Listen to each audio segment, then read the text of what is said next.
With this conference call coming up, Secretary of State John Kerry is going to be providing presumably more information this afternoon. What are you looking for as we go into some pretty heavy decisions about Syria?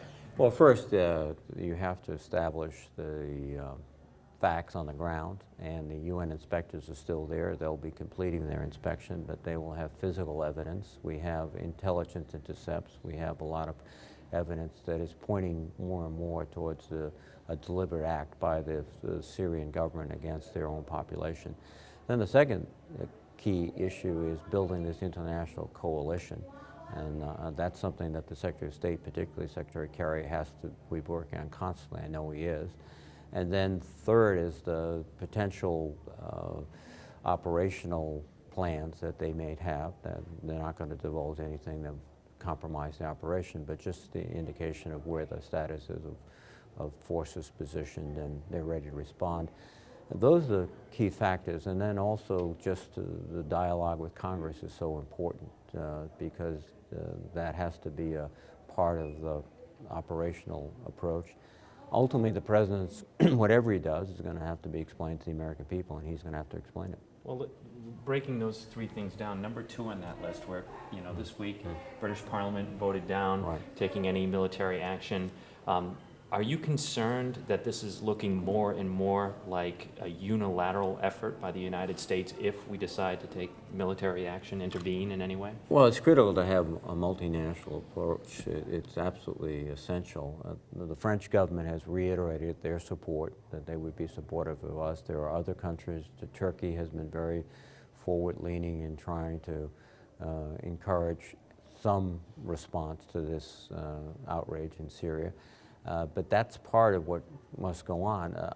But honestly, the British decision is not something that gives us momentum because Parliament acted, and I think they acted because we're in a post-Iraq war. There was great skepticism after Iraq because the predicate was wrong. I opposed our intervention in Iraq because the justification and the facts that were given just didn't pan out on the ground. And I think that has colored a lot of what's happening in terms of Great Britain. It's also, I think, coloring the reaction in the United States appropriately because people after 10 years of conflict are weary, honestly weary. And so there's a great skepticism. And this is a result, I think, goes back to the situation in Iraq. It was a strategic miscalculation that is still living with us today. Another dimension is it helped, I think, in some way, create this sectarian fight that's going on right now. There was a very delicate balance between Sunni and Shia, and that balance was upset with our operations in Iraq, and now you have this conflict between Sunni, Shia, Kurds, and that is going to be a long-term struggle. And a lot of that, the decision to go into Iraq was based on some intelligence that we know now was bad. You were more cautious in your statement here that it's looking, you said, quote, more and more like the Syrian regime launched these chemical attacks. The Obama administration is far more definitive. How confident are you in the intelligence so far? I think the intelligence has been good, but there's always questions. I mean, first of all, there's a completely different situation here with respect to Iraq. We know the Syrians have chemical weapons of mass destruction. It turns out that the Iraqis, despite the claims of the Bush administration, had not. In fact, there was a serious question whether they had anything with respect to biological chemical weapons, and there was not the same type of threat. We know, the Syrians will tell you, everyone knows, they have chemical weapons. The question is, did they use them deliberately, authorized at high levels of the Syrian government against their people? That information, because of intelligence intercepts, because of the physical evidence that's being gathered now, I think we'll be able to make a much more credible case. But there's no doubt at all that the Syrians have chemical weapons, and it appears that they've been used. The question is, was this directed by the responsible levels in the Syrian government? What's the end game here? I think we have to have very limited objectives, and the limited objectives would be to first prevent any further use of chemical weapons, not just in Iran, but there are many nations around the world that have these weapons. And if You mean Syria, you said? Syria, excuse me, Yeah. Syria. There are many nations that have these weapons around the world that if they use these weapons, it'll complicate our national security. This has to be ultimately about our national security. So we want to help working with our international colleagues to reestablish, reaffirm the norm that chemical weapons cannot be used. Weapons of mass destruction cannot be used. Do you think the end game will be that it will take a military option to send that message, or do you see other avenues to?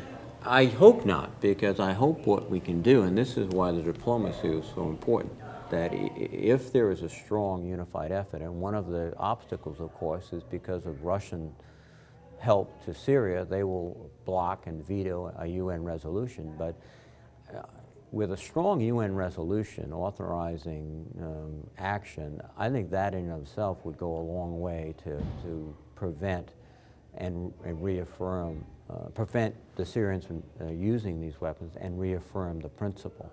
But because of Russian intransigence and opposition, we won't get it through the United Nations. One more question for you. I heard you on the radio this morning saying, if you could give some advice, which begs the question: have you been consulted yet by the Secretary of Defense, by the Obama administration? And second part to that, if you get a voice on the conference call, what are you going to say?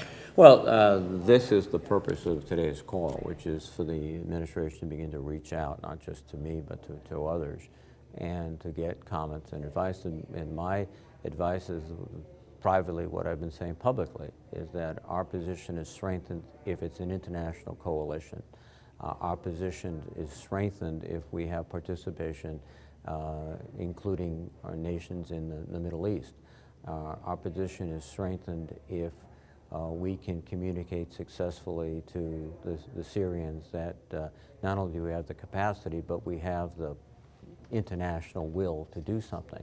And my hope is that will prevent the use of military action. And then, of course, any military action we take has to be offshore.